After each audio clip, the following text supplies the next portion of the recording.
is in his car on his way home. So he's coming in hot. Once he gets to his house, he'll join us officially. Paul will be joining us by phone, but we do have a quorum. So I'm going to open the meeting at 6:01 p.m. The Nagog Hill Orchard Working Group meeting for January 26, 2020. Tonight, we are going to recap previous meeting from January 19th, 2022. We're going to have group member staff updates, review the orchard pruning quotes, review and discussion of the RFP for the orchard, review the action item calendar. We're going to have to make some adjustments on that. Talk about next steps, and then we will approve our meeting minutes from January 10th, 2022. So just to recap, the last meeting we did have a few member updates. Amy and Jen shared a great update about a local orchard that they went to visit, and they brought back some great insight from that organization. And then we did go over the RFP for the orchard itself, and we made some changes to that document with directive to consult with town council on a few areas, which did take place between the last meeting. So we'll review those changes again. Tonight, we also had some submissions for the pruning for the orchard, which we've been discussing for a few weeks now. And we will have an update about the submissions that we've received in response to the RFP issued by the town for pruning services at the orchard. So we'll start to begin, as we always do, with group member staff updates. I don't know if you have anything to share, Jen. Don't, just that Cindy and I have been still working on the wording of the RFP and looking at the lease. So I don't know if that's something we'll go over at some point, but no, that's the only thing I've done. Okay, excellent. Yep. Great, thanks. Amy, do you have an update? Yep, I submitted the minutes from the previous two meetings before January 10th to Joe. Awesome. Thanks for doing that, Amy. Appreciate it. Sarah, do you have anything to share? I do not. I don't believe as you know, I had to leave that last meeting early, so I don't know that I didn't see that I was tasked with anything. You were not. I did reach out to Sarah, just so the group knows, offline, and asked her to provide some guidance with respect to certain areas of the orchard that are held in conservation. And so she did follow back up with me and gave me some more information that we can use in the RFP. So thank you, Sarah, for doing that. Amy, thank you for doing the minutes. Thank you. Will, do you have anything to share? I don't at this time. Thank you. Okay. All right, great. So I don't know, maybe we'll wait till Joe gets back to his house to talk about the pruning quotes. We can just take some items out of order.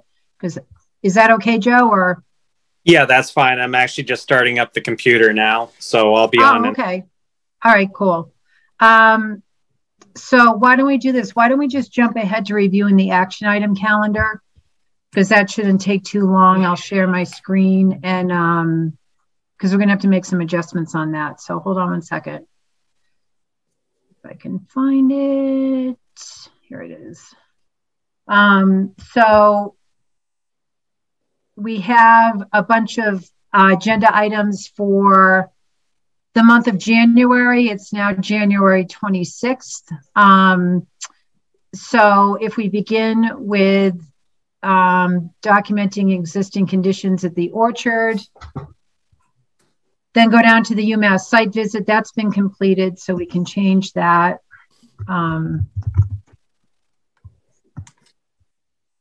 Then we have submit request for funding. That's been completed.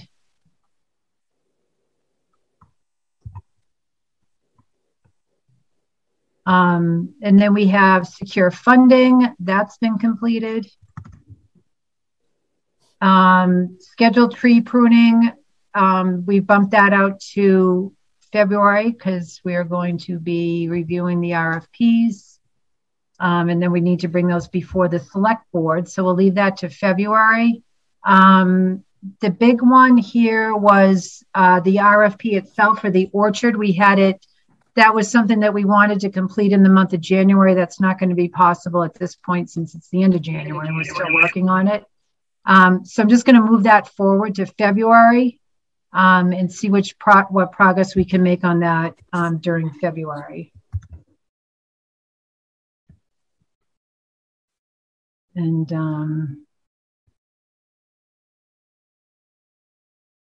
we'll do. And the visa requirements available in the H-2A worker program deadlines. What do we want to do with that? Because that was something that we looked into, but just say that's.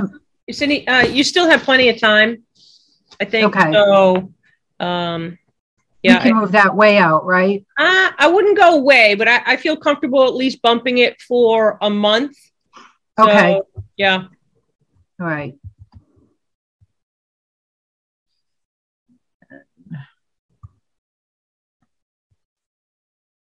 Right, and then that, and then the fencing, we'll bump this out to February too. Right? Is that what we decided? We don't know. I don't even, do we even need to put that on there for now? Yeah. I think it's such a big ticket item and it's not something we can do in the winter. And Will, it just sounds like the numbers might be kind of out of our league right now. That I think that's. You want me just to be determined, or? I think that's great. Yeah. Okay.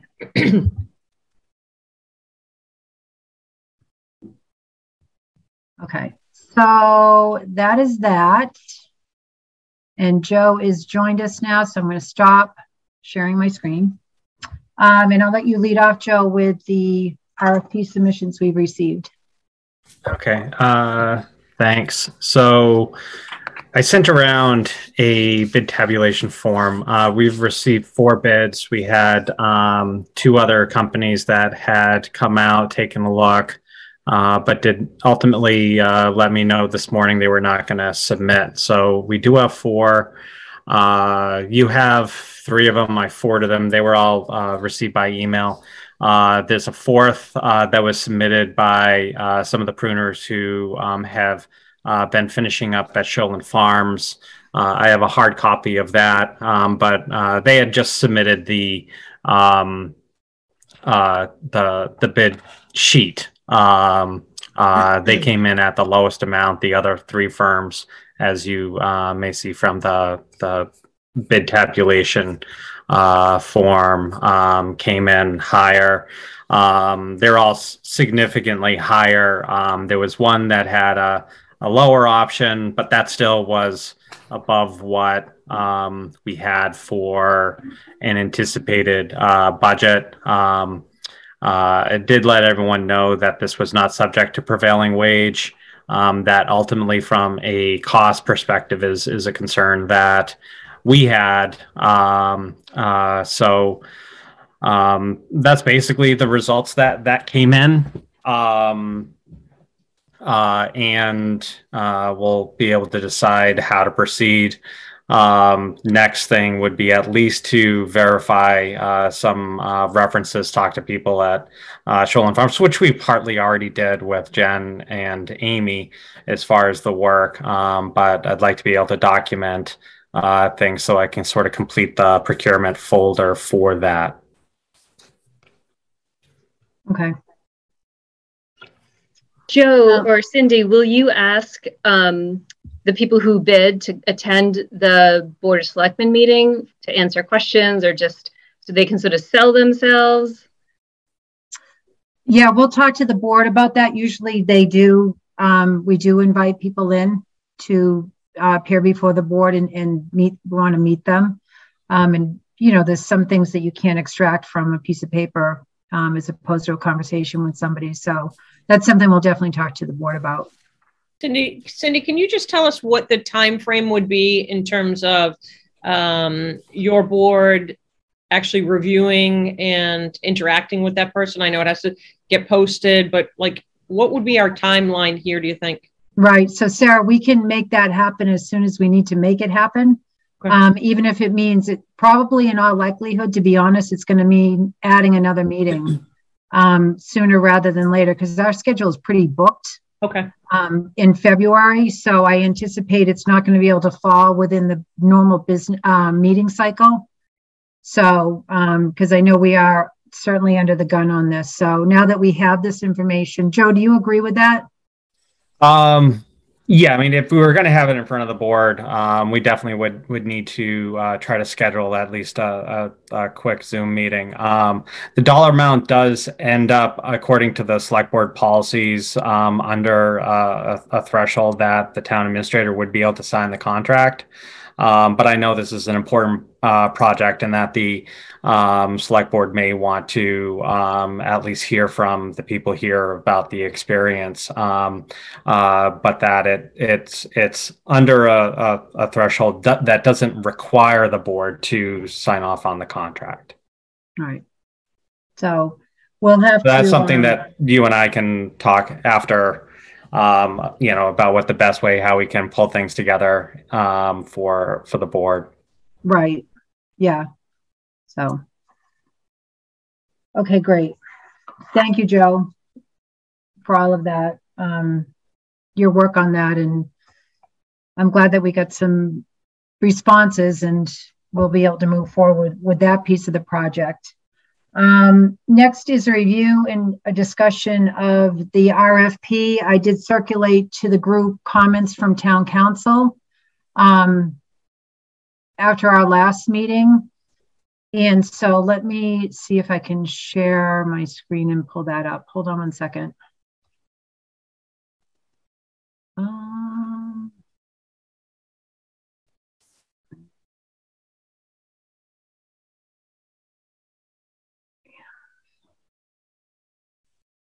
So,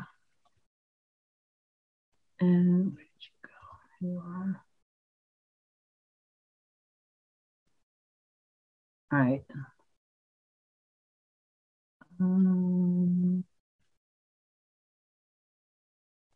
There you guys. Where did it go? Oh, here it is. Okay. So this is the RFP as we reviewed it last time. We talked about inserting the photograph. These were new language is still highlighted in yellow for purposes of sharing it with the select board. This whole information about the buildings on the property, still need to confirm that. The language that Sarah was kind enough to work and provide for me, I will revise this and insert that information in here. Yeah. So Cindy, just so you know, I think you have to double click on your document because we're not seeing it. We're just seeing the your list of email streams. Your folder. Yep. Oh, you are? Yep. So I think you just double click on it, maybe. Can you see it now? No. Nope, it's thinking. All right, hold on. That's weird. Hold on. Joe, do you have that one as co-host? Yeah, can you pull it up, Joe?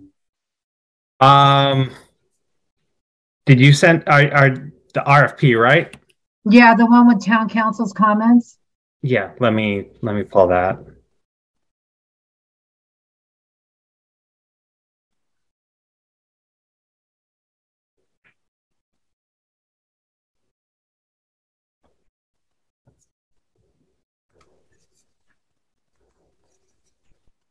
But Cindy, if you want, we all have the document. So if you want to just carry on, kind of like just go through it. Yeah, okay, I think that's great.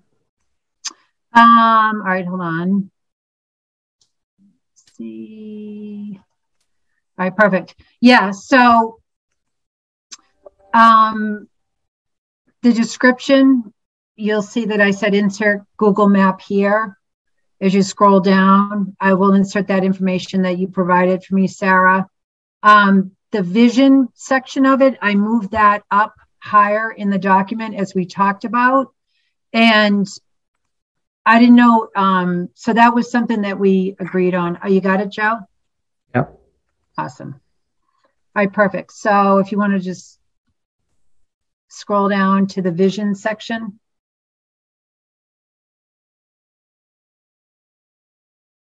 This, or did you title it vision? I did. Yeah, keep going down. Oh, there we go. Yeah. Yeah. So that was the language that we had talked about and agreed upon should be moved up within the document. We all like the language, but just thought it should be presented earlier. So if you want to keep scrolling down, Joe.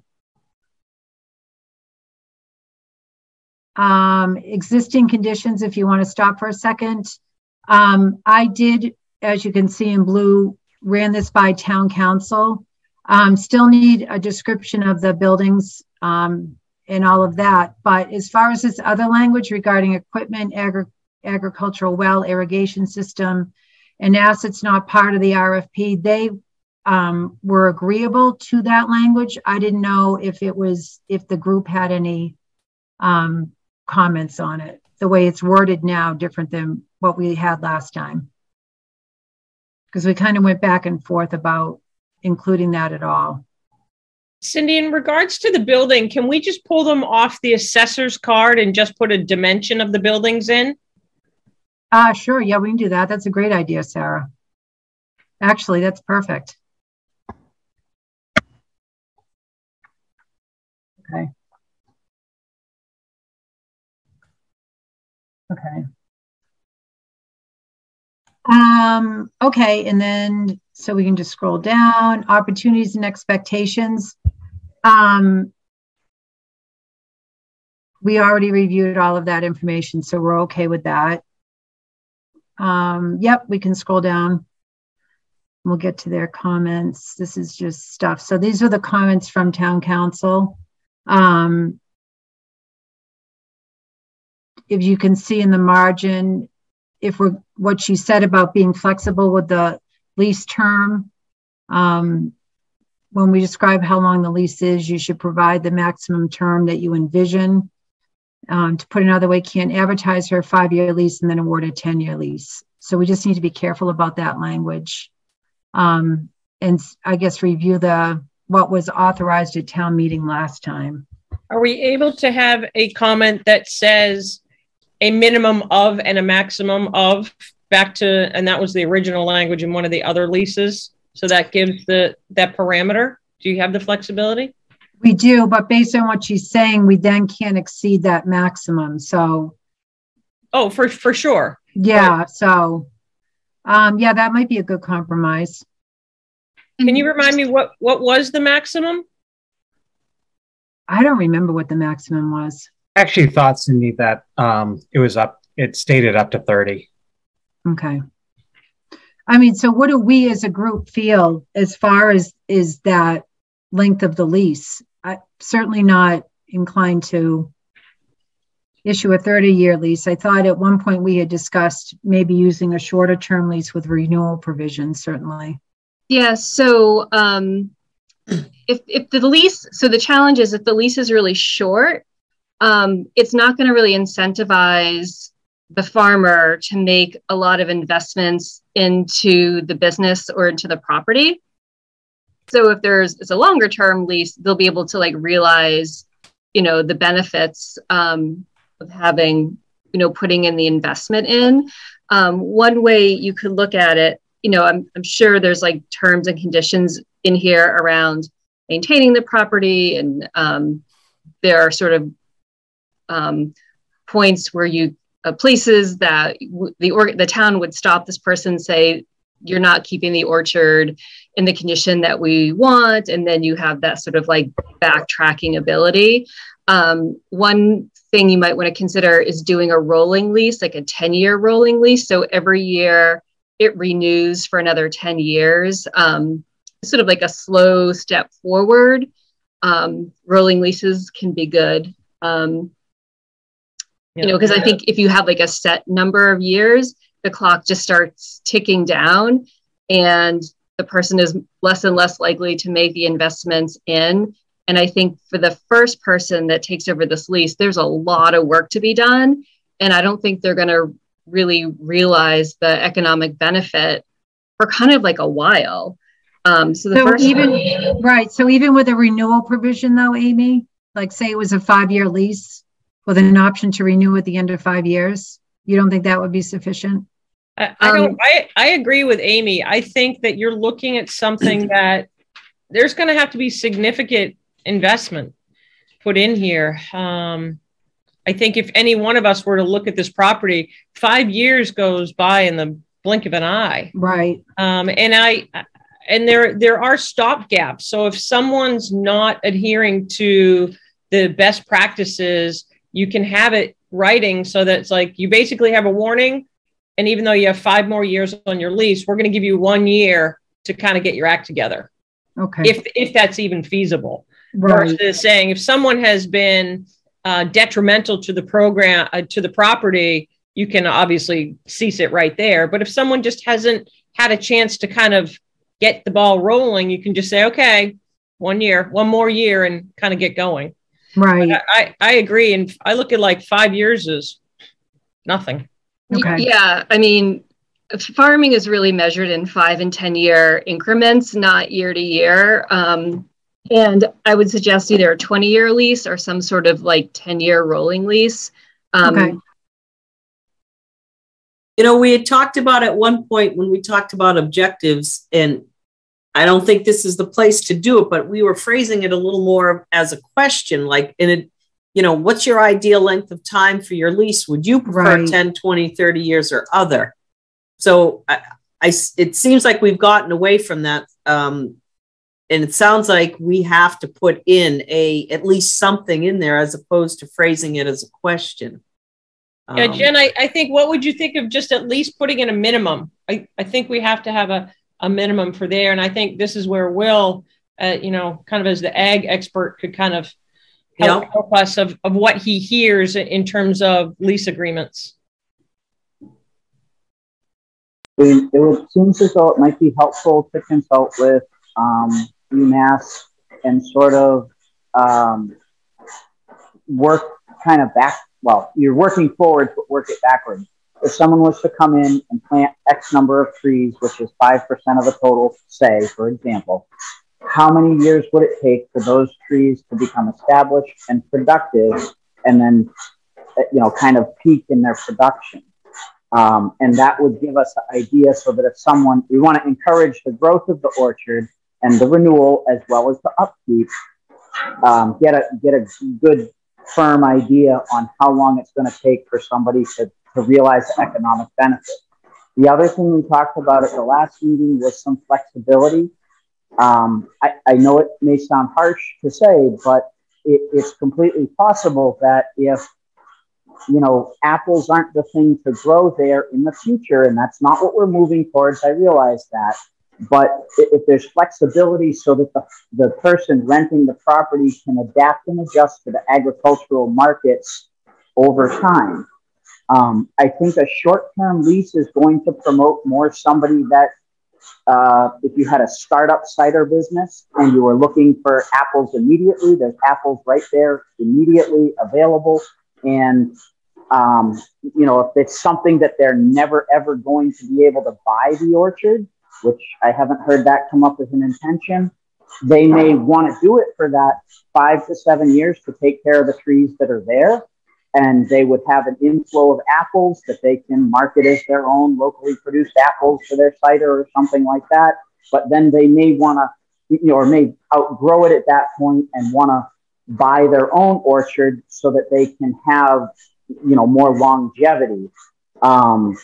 It sort of depends a little bit what we get for responses, but I would tend to think it would be a 5-year minimum and something around that 20 or 30 years with the provisions that, you know, if things aren't being kept on par, that we, you know, that the town can intervene at that point. Right. And I think that would work well too with the language that Jen mentioned. If we at least give them an idea of what we're looking at, you know, 10, you know, and depending on how we word it, you know, 5-year minimum, 20-year maximum, but then also give them the option to say, hey, you know, this is what I'm thinking. And this is what I envision as part of their business plan, just to provide some flexibility. I'd hate to see us lock ourselves into a long-term lease with somebody that we realize isn't going to be a good partner for the town, and then have to work on how to break that relationship. Yeah.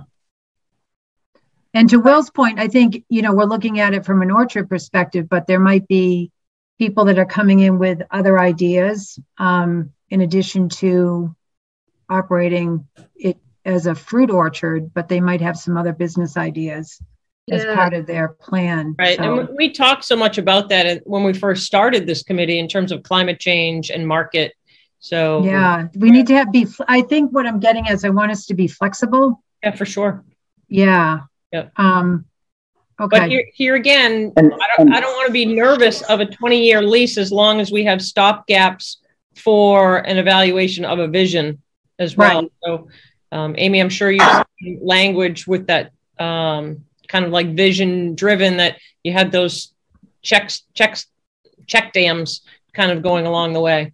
Yeah. And, I think, some sort of reporting relationship once a year would be important in that relationship. But I also think the decision about having a shorter term lease, and to Cindy's point, having someone, who might have some really entrepreneurial ideas and they might outgrow the space. I think it's a little bit of almost a little bit of a value statement about what we want to do is, do we really just want someone to come in and just like leave, or are we really looking for someone to come and invest in the orchard, kind of rejuvenate it and renovate it, and make it thrive? And I think the only way you can really do that is through a longer term lease. But to Cindy's point, creating sort of like an entrepreneurial sort of environment where people can kind of come in and out is another perspective. Right. Yeah. So just to be clear, Amy, when I say a shorter term lease, I don't mean it because I want someone to just sign on for 5 years and then be gone. What I want to do is be able to give the town an opportunity after that 5-year mark, that shorter time frame, to say, you know what, this isn't really working out for whatever reason that could be. So, we're going to have to rethink things as opposed to locking us into a 20-year partnership. Certainly want to have somebody that's going to be long-term. And to Will's point, looking at it, backing into it, I think is a great idea. As far as what does it take, from planting new trees to actually have them produce apples and provide some economic benefit. What is that time frame? I think is something we need to. So I'm just realize more immediately, if we're paying to have the orchard pruned, I would encourage the consideration to, find out how long it would be to recoup that expense as a responsibility to the community. Right. It's not growing a tree, but certainly it's an investment that we're making as a community. So how long would somebody have to be there to realize the full benefit of it and benefit economically? Right. Is there a way for us to legally say somehow, because we can talk about this all night long, and until we get some proposals back, we have no idea what people are thinking. Is there some way to say, subject to discussion or open for discussion? If you put a range in there, 5 to 20, and in parentheses, open to discussion, we're flexible or something like that, because we're never all going to agree on whether you do 5, 10, 15, 20. It's going to depend on what people want. So I think, right. Cindy, to your point, we just want to show that we're flexible, but we don't want somebody fly by night where after a year they say it's too much work, forget it, and they're out. Right. Well, and we can work. Can I just interject? And I think, Joe, you may have heard this before. I don't know that from a bid process that you can do that. And I think this is where Paul might be able to offer that.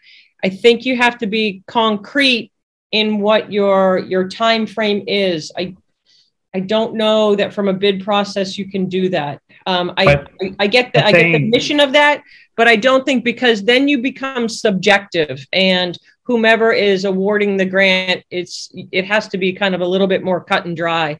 I do like one word that Amy used in that, or Will, I apologize, that we're really looking for it to thrive.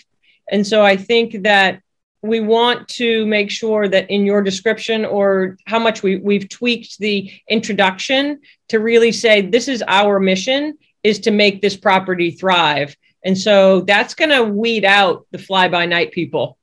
Like, so they see that, like, we're really looking at that partnership. But I'd be cautious. I know, Jen, where you want to go with that, but I don't think we can legally.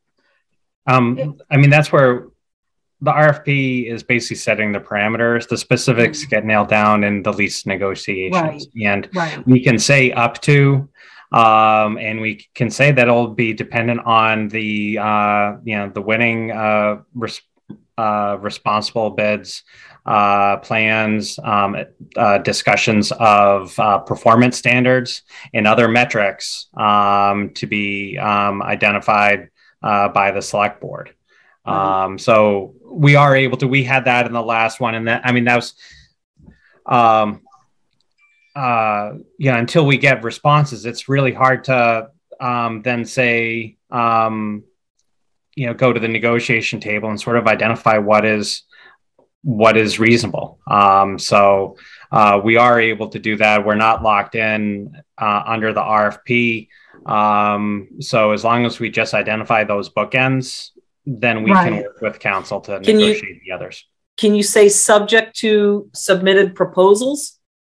It could be subject to term lease or lease term. It would be subject to like lease negotiations, and we can ask council how to word that specifically. Because to Joe's point, we just need to put in a range, and all the details will get ironed out through the lease negotiations. So, if we were leasing out a building we owned and it was just the building, then you're coming up with, it's going to be a 20-year lease. You're responsible for this, you're responsible for that, and that's it. You know the terms here, because it is a partnership, because there is a community interest.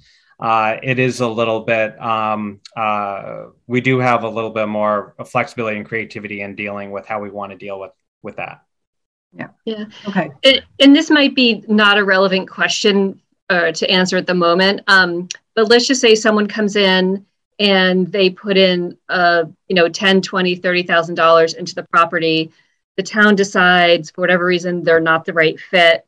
We ask them to leave. What happens to that person's investment? Will the town pay them out for that investment? Like if they've made improvements to the barn, I mean, they can't take those improvements like with them. How would that work? Yeah, so that's something, Amy, that's a question for council and something that we can't even entertain or figure out. That would have to be worked out through the lease itself, and something we need to work out with council. It's a good question, though. But Amy, I was under the assumption that you either pay a rent, like a lease fee, or you have the opportunity to do improvements. So I would assume it's one or the other. So we could mix and match. We could phase it in. And that's where it comes down to, because we were starting to talk with town council about this. Town council has ideas how we can structure this. So, as we move forward, and this would be ultimately as part of the lease, we're able to structure things. But right. Yeah.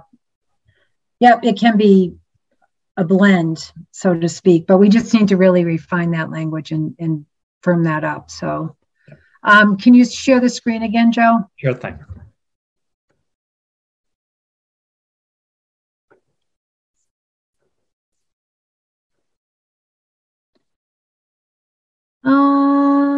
So that actually speaks to exactly what we just talked about. The next paragraph, the lessee will be responsible for all maintenance, improvements, and structures on the premises. We need to have further discussion with council about that. So that was her response to that language. So Joe and I will be following up with her about that just to see exactly what her thought process is about that language and what her recommendations are. Can you scroll down more, Joe? I don't know if there's any more comments from council on this. Not in that section.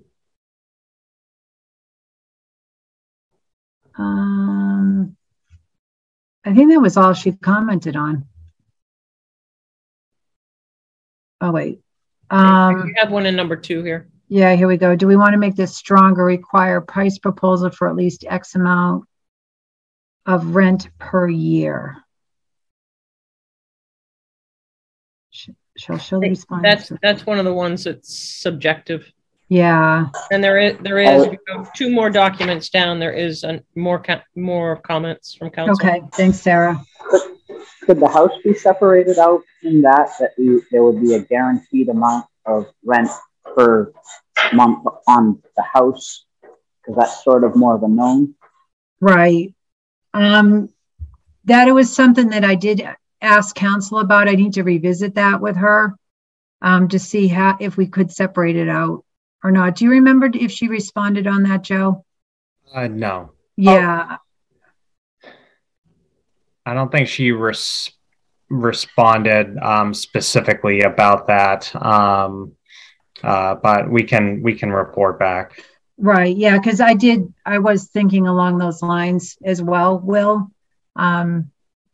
So that is something again that we need to revisit with her. Can you scroll down more, Joe? Sure.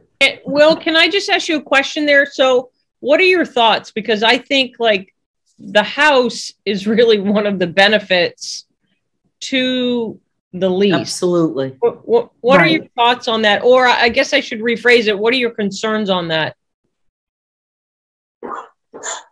I guess just that the house is kind of a known benefit where there's comparable market comparisons that could be made if it's to be residential. Last meeting, we talked about the possibility of it being an office. It could be, a place where classrooms are set up or something like that. If it's more of a commercial use than that, and that's what's in the RFP, then that's different. But it would seem that because you can compare the house, in a real estate market, that there would be a value to that we wouldn't want to sell ourselves short on. So my only question, and I love the idea and your thinking on that, but if we're going to make it a commercial, we have to bring it up to ADA. A classroom, we're looking at total renovation, that would be very expensive. Is that different than an office? Yes. Office would be private use for that person. So it's like your home office. I think you could make it so you have one that's, you'd have to bring the bathrooms up to code and you have to be ADA compliant if it was open to the public. Yeah. Yep. I think it's one thing to have it as your farm office where you're conducting business, but not like open to the public. And if I may, we similar. Go ahead, Will. Similar to putting the money into pruning the trees to help with a head start.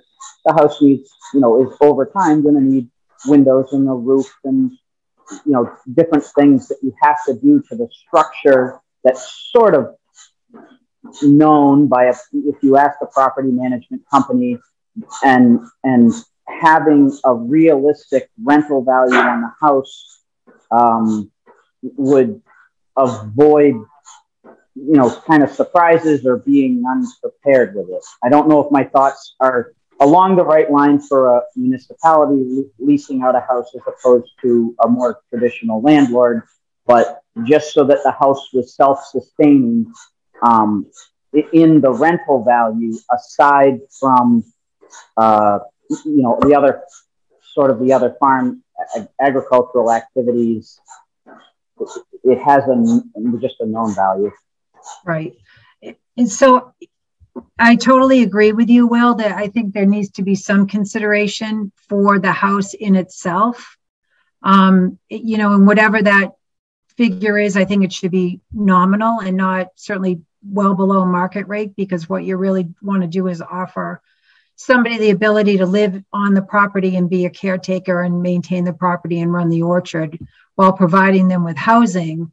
But to your point, I do agree with you, again, that there needs to be some form of consideration and something that could be used, the money could be used to put back into the house and for upkeep and maintenance and things like that. Aside from the orchard piece of it and the money derived from the fruit orchard and, you know, the economic benefits received from that operation. And you might have somebody that comes in too, and they're, you know, have business going on at the orchard, and it's not just about selling fruit. Maybe they're offering other services that are agricultural related, that are income generators. So we need to figure all of that out. And again, that will be something I think that we can iron out better through the RFP process once we see what those responses are. But certainly something that needs to be thought about and taken into consideration. I agree. Yeah, and I don't know, I mean, just to like sort of think creatively, I don't know if maybe on some sort of sliding scale that the first few years is rent free, and then slowly but surely, you know, it's coming up to some sort of reduced market rate. And the reason I'm saying this is because the first person who takes this over after Charlie has a tremendous amount of work to do that's going to have to unfold over the next couple of years. And if, you know, once they leave, whatever point in time that is, the next person who comes in really benefits from all the hard work that the previous farmer has done, that is sacrificed, right? They're going to have to put in a lot of, you know, investment in. And then the next person gets to stand on that first person's shoulder. So maybe there could just sort of be like a slow sliding scale progression of rents over time. Right. Well, yeah, I would think the next person, it would be a whole new agreement so we can change the wording. Yeah.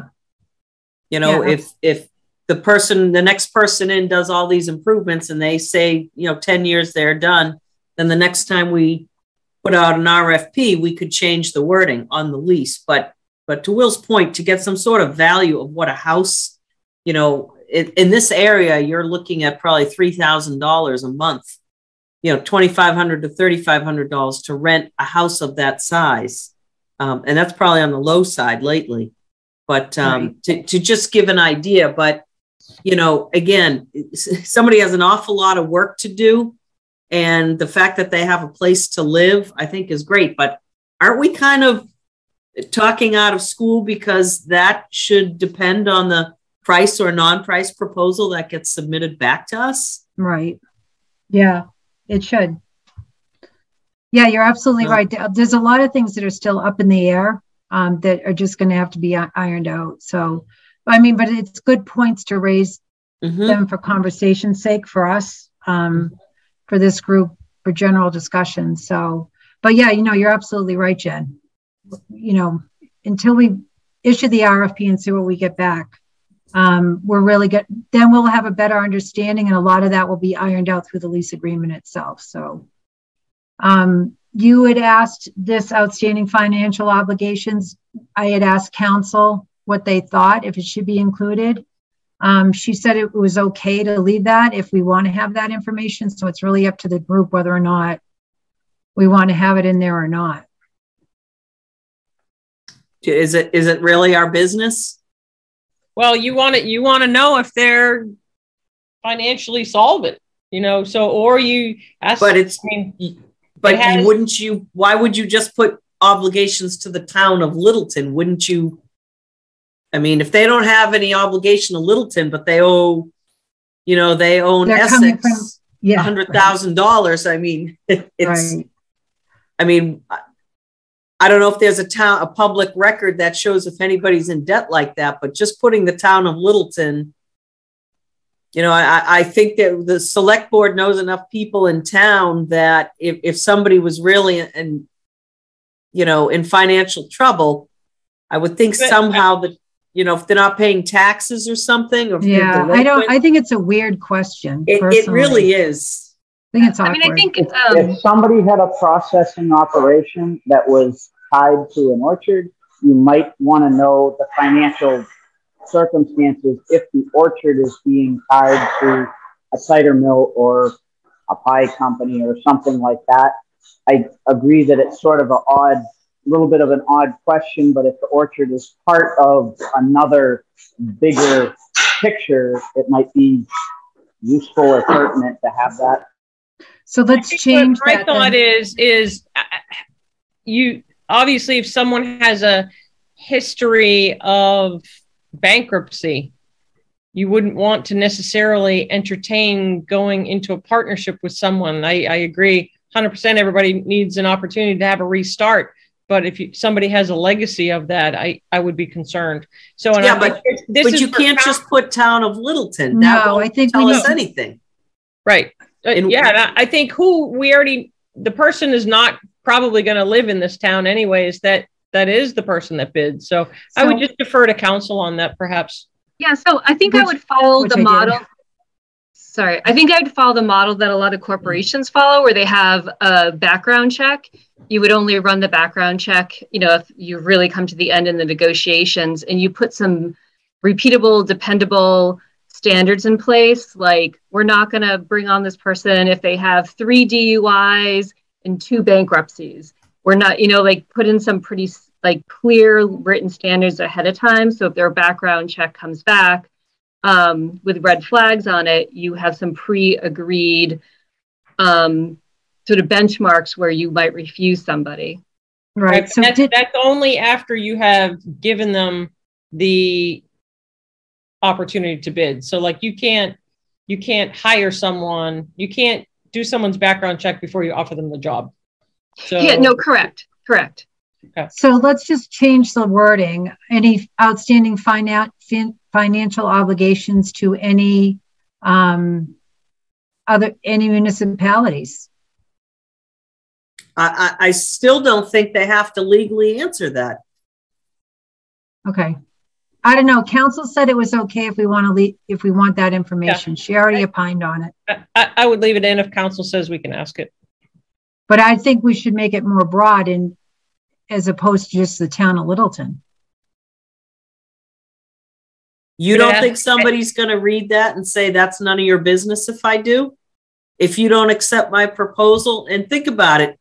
Further down in the document, we ask an awful lot of questions. What's your experience? Give us references. We ask those questions. So, I would be a little put out by you coming right out and asking me what my financial obligations are. Right. So let's put it this way, Jen. It says the Town of Littleton will select an applicant based on evaluation of who meets the following criteria. We only have 3 here. The narrative, insurance, and then outstanding financial obligations. So looking at this section as a whole, it seems a little odd, doesn't it? Oh, there's a 4th one. My apologies. Add that someone that's fiscally responsible. Should we just say, can we say financial background, financial history? Make it more broad? Again, I'm no attorney, but I don't think you can ask that. Well, if we're asking people to submit financials. Right, but you could put that also in your vision that we're looking to partner with someone who is fiscally responsible. Right. That's a better way to put it. Right. Let's just throw it up front. We want someone, they don't have to have deep pockets, but at least to have a couple coins in their pocket. Okay, so let's just take that out, Joe.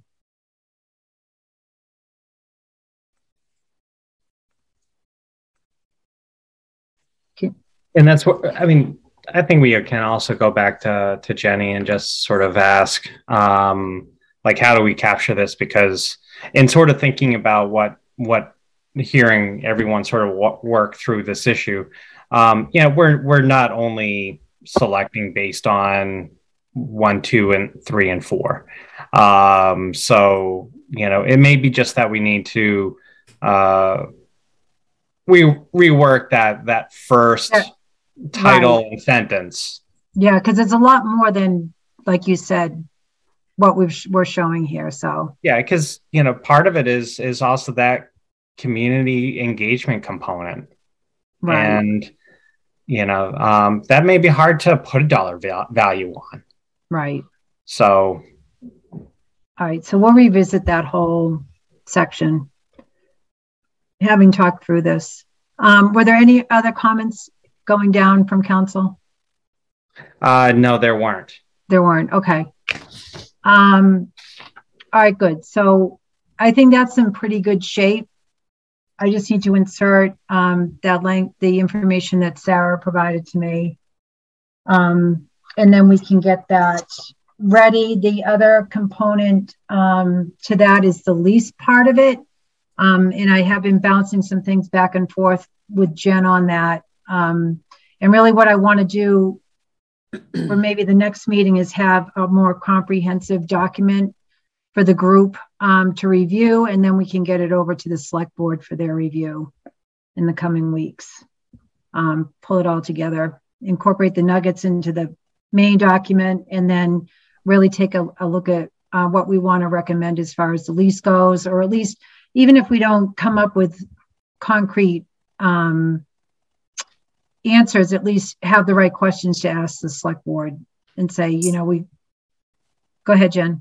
Can I ask that, because we've all had different comments and things in different versions of this document? What we just discussed tonight, it looks like you or Joe has made those comments on there. Can we just get a kind of a clean copy where we are right now? Yeah, so sure. We're all on the same page? Yeah, we can do that. That's a great idea. Great. And then can I ask one question on these, the markers for that are based on numerical values on your criteria? Have we had? Oh, that's what I didn't review with you guys. Sorry. Right. But can I ask a question? So on that, have we had someone outside of this group look at this for the viability of it as well, to make sure that, and it could be UMass, it could be someone that actually has a lease, to make sure that we're on the mark, that we haven't missed something there? I think that the last 2 pages are really critical, but right. it's not necessarily in our wheelhouse. So right. I would ask that if there's someone that we know has a good lease, if we could just ask them and just say, hey, and it doesn't have to be apples. It can be anything. Right. Joe, can you pull that up? I forgot about that, Sarah. Thank you. Because we had talked about that the last meeting, the criteria. I changed it to...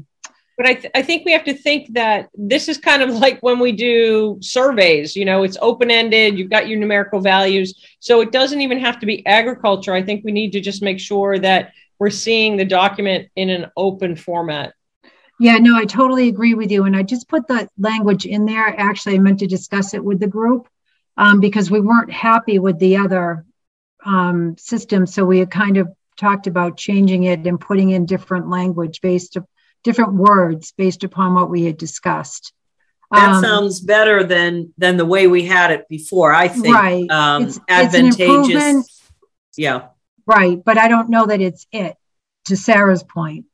Well, but it very well could be. I'm just asking, can we take this but stamp draft all over it and just send it out to a few people? But here again, I don't think it has to always be ag, you know? Right. So let's do, right. So to Jen's point, I'm going to circulate a clean copy to everybody just so we get a baseline of where we're at now. Once we get it refined at our next meeting, then we can circulate it out to people. UMass is a great example, and whoever else we think might be able to just give us some initial feedback and get a different set of eyes on it, I think would be helpful. And I know we had talked about trying to find like an outside expert, maybe someone that was a volunteer to sit on the committee, or maybe a paid expert. I don't know if there's been any forward motion on that. There hasn't. No, that was something I know Will had sent over the name of somebody, I believe. So yeah, we need to do that, follow up on that. I think Essex might be willing to take a look at it, which was Greenbelt, which is where I pulled some of the nuggets that I had suggested. Okay. And they kept saying if there's anything, they're the ones that did the patent property. Right.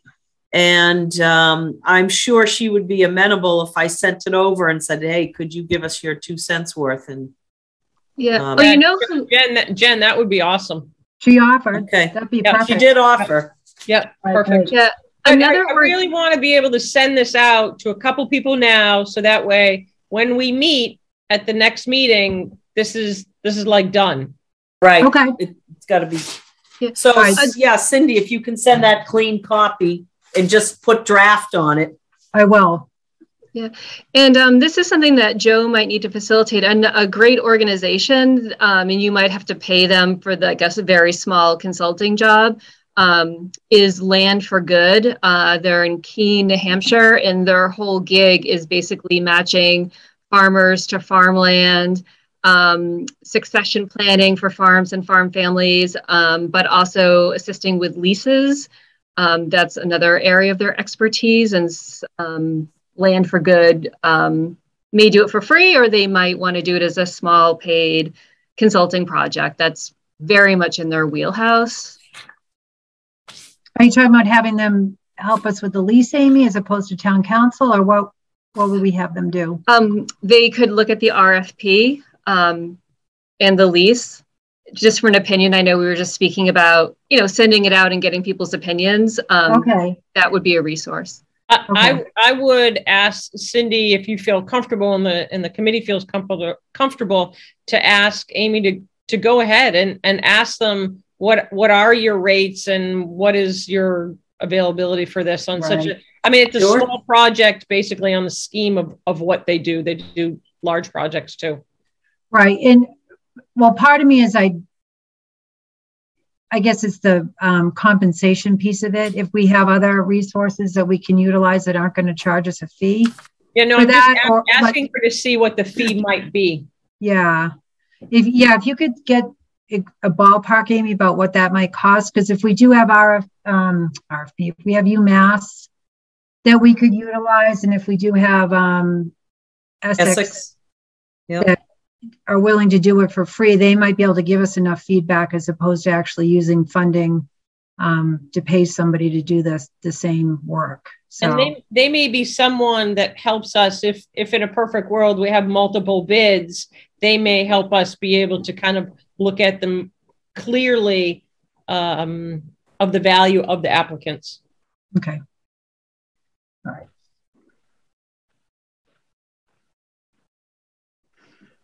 Okay. That would be great, Amy, if you could do that. Yep. That would be perfect. Okay, good. So that's what we'll do. Those are our next steps, which was, we already did the action item calendar. We just discussed next steps, so we're all set with that. So we just have meeting minutes from January 10th. Did everybody review those, and does anybody have any comments?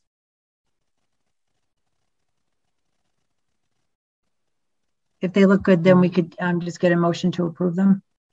Thank you, Amy, for doing that. So I left early, so I'm going to just vote as present. Okay. I'll make a motion to accept the minutes. I second it. Okay, excellent. Motion's been made and seconded. All those in favor, roll call vote. Amy? Aye. Jen? Aye. Sarah? Present. Will? Aye. And Cindy is aye. So the minutes of January 10th, 2022 are approved as written. Thank you, Amy, very much for doing that. Okay, so we have our direction for the next meeting is next week. I have, I believe, a meeting scheduled at, I think it's going to be at 5:30 on the 2nd. So it would be agreeable to meeting a little bit later on next Wednesday as opposed to 6 o'clock. If we could do 6:30, that would be great. That's fine. Okay. All right, great. So our next meeting will be on, I can't believe that's February 2nd at 6:30 p.m. And that concludes our meeting for this evening. Do I have a motion to adjourn? Actually, can I ask one quick question? I just want to make sure we're clear on the requests, the bids that Joe received back. Are we as a group doing anything with that outside of reviewing it? Because we really didn't get a chance to read the documents tonight. What is our next step on the 4 bids that he currently has? So from a procurement standpoint, we end up going with the lowest responsible bidder.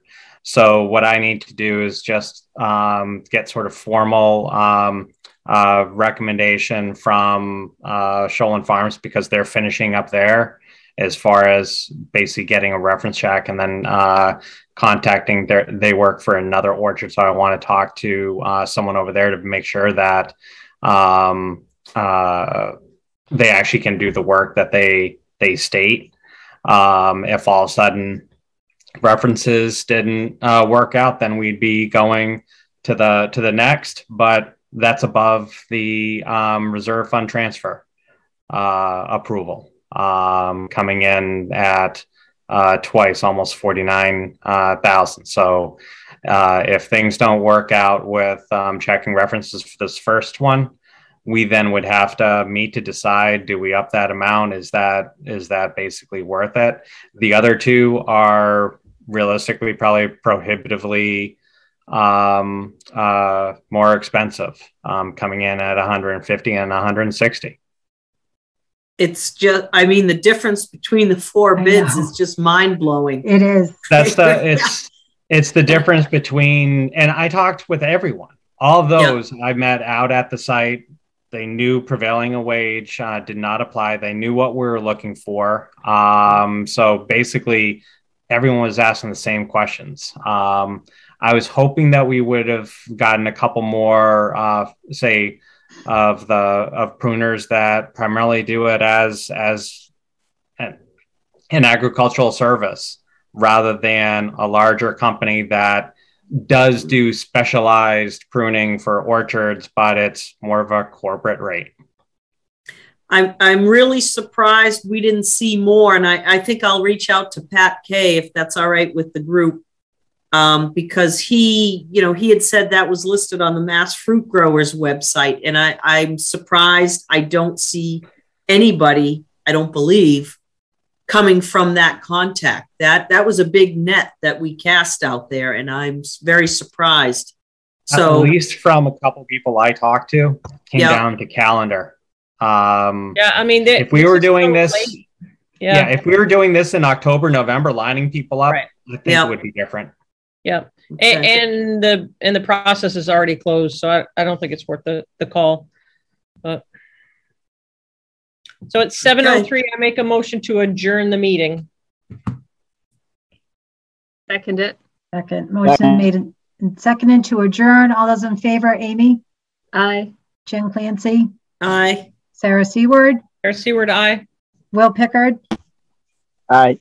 And Cindy Napoli is aye. And that concludes our meeting for this week. Thank you, everybody. And we will see you next Wednesday. Great. Thank you. Thank you. Thanks. Bye now. Enjoy the snow. Ha ha ha.